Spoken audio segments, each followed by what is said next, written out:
Mabuhay mga kababayan, lalo na sa ating mga senior citizens na matagal nang naghihintay ng magandang balita. Kung ikaw ay senior citizen o may mahal sa buhay na senior, kailangan mong mapanood ang video na ito hanggang dulo. Hindi ka maniniwala sa balitang ito. Tama ang inyong narinig. Ang Universal Social Pension para sa mga senior citizen ay opisyal ng naging batas. 6 na buwan para sa ating mga nakatatanda. Isipin mo ang magagawa ng halagang ito para sa pagkain, gamot, pambayad ng bills o pangregalo sa mga apo. Marami sa ating mga lolo at lola ang naghihirap dahil sa tumataas na presyo ng bilihin. Ngunit ngayon may bagong pag-asa. Ngunit may mga importanteng detalye na kailangan mong malaman. Sino ang kwalipikado? Kailan magsisimula ang pamamahagi? Paano mag-apply? At ano ang mga pagbabagong idinagdag sa dating plano? Huwag mag-alala kung nakakalito. Sa video na ito, ipapaliwanag ko ang lahat ng kailangan mong malaman tungkol sa bagong batas na ito sa paraang madaling maintindihan. Kung gusto mong malaman ng eksaktong schedule kung kailan at paano mo matatanggap ang pensyon na ito, patuluin ang panoorin ang video na ito. I-share mo rin ito sa mga kakilala mong senior citizens para matulungan silang makatanggap ng benepisyong ito. I-click ang subscribe button at notification bell para updated ka sa mga susunod na balita tungkol dito. Simulan na natin ang detalyadong pagtalakay. Salamat sa patuloy ninyong panunood mga kababayan. Ako po si Agustin at tulad ng ipinangako ko, bibigyan ko kayo ng kumpletong detalye tungkol sa pinakahinihintay na Universal Social Pension para sa ating mga senior citizens. Ito na ang sandaling hinihintay ng marami sa ating mga lolo at lola, ang opisyal na pagpapatupad ng 6 na buwan ng pensyon. Tandaan na ang panukalang ito ay matagal nang pinag-usapan at pinagdebatihan sa Kongreso at Senado. Maraming bersyon ang lumabas, iba't ibang halaga ang nabanggit at maraming nagtatanong kung kailan ba talaga ito magiging batas.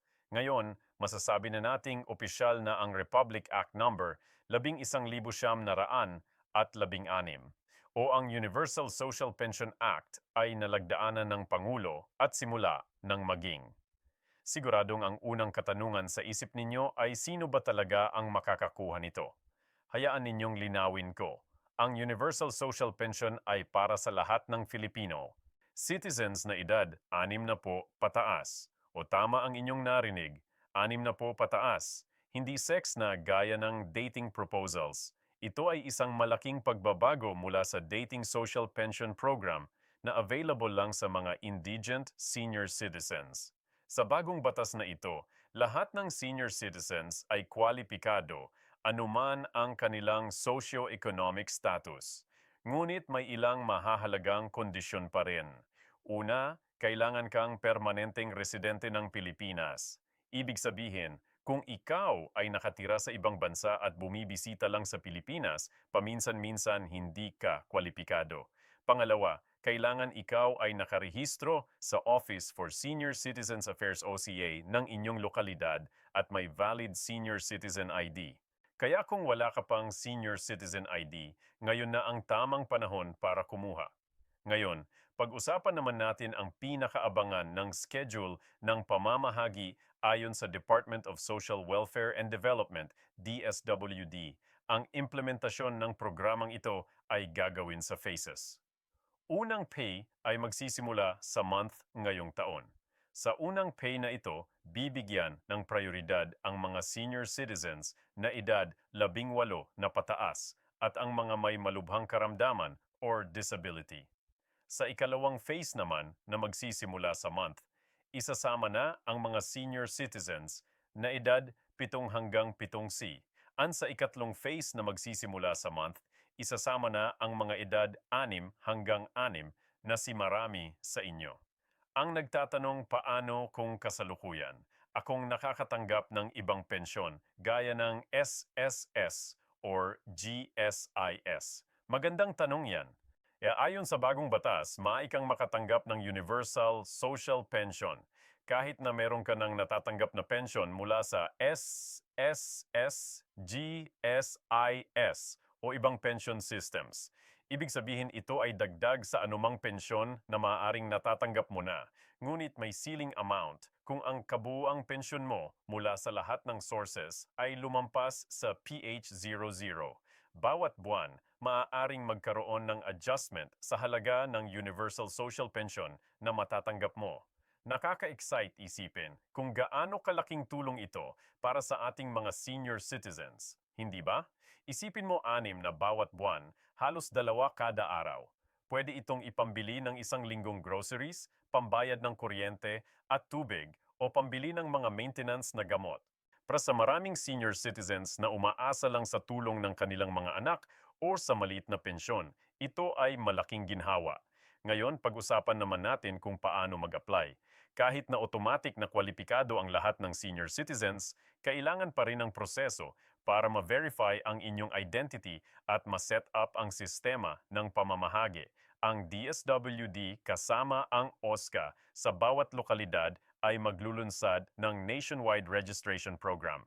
Ang Pungamas Senior Citizens ay kailangang magparehistro sa kanilang lokal na OSCAR office. Magdala lang ng valid senior citizen ID, birth certificate, o anumang valid government ID na nagpapatunay ng edad at proof of residence gaya ng billing statement o barangay certificate. Ang maganda sa bagong sistema, meron ding online registration option para sa mga pamilya na gusto tulungan ang kanilang senior members na magparehistro nang hindi na kailangang pumila sa mga opisina.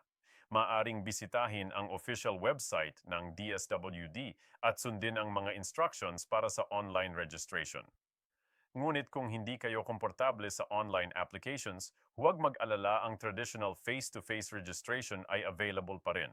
May mga nagtatanong din kung cash ba talaga ang ibibigay or may ATM card. Ayon sa DSWD, magkakaroon ng 2 options para sa distribution. Una, through accredited banks kung saan bibigyan kayo ng cash card para sa monthly withdrawal.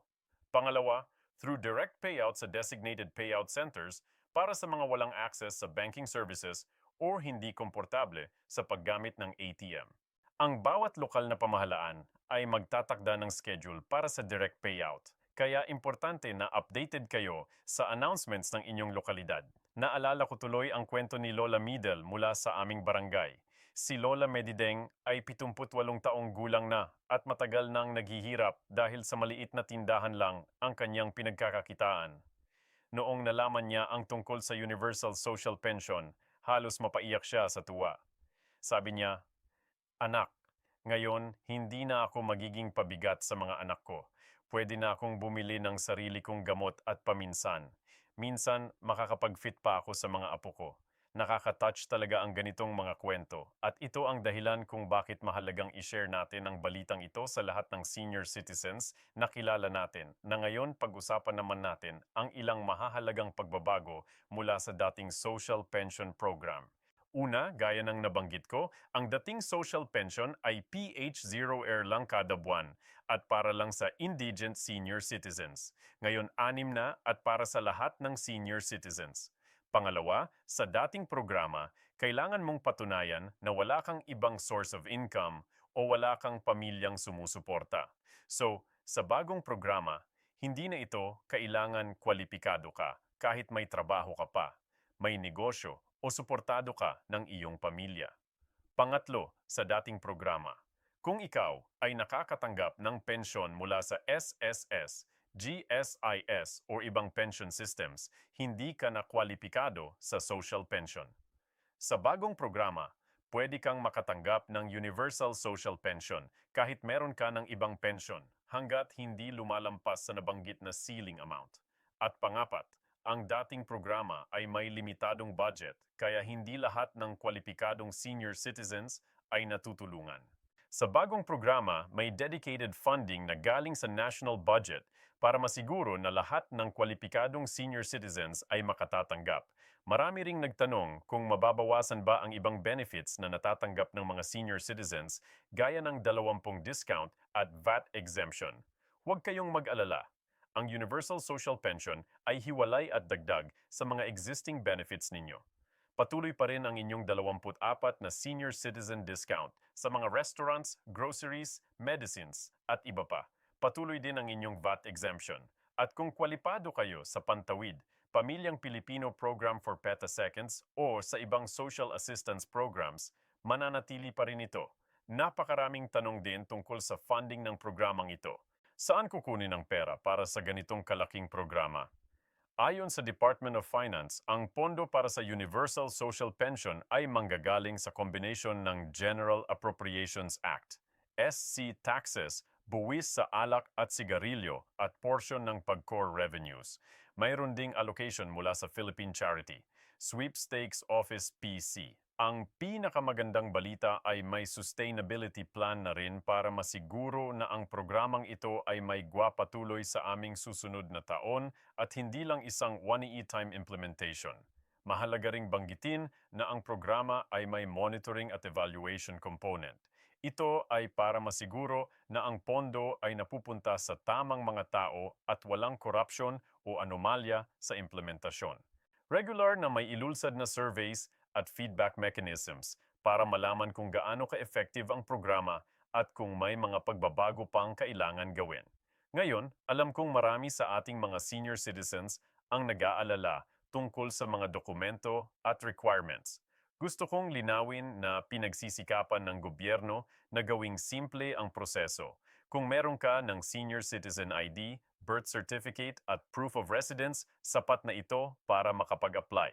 Hindi na kailangan ng mga komplikadong papeles o certifications. At para sa mga senior citizens na walang birth certificate o nahihirapang kumuha ng mga dokumento dahil sa edad o kalagayan, may special procedures na ipapatupad ang DSWD para tulungan kayo.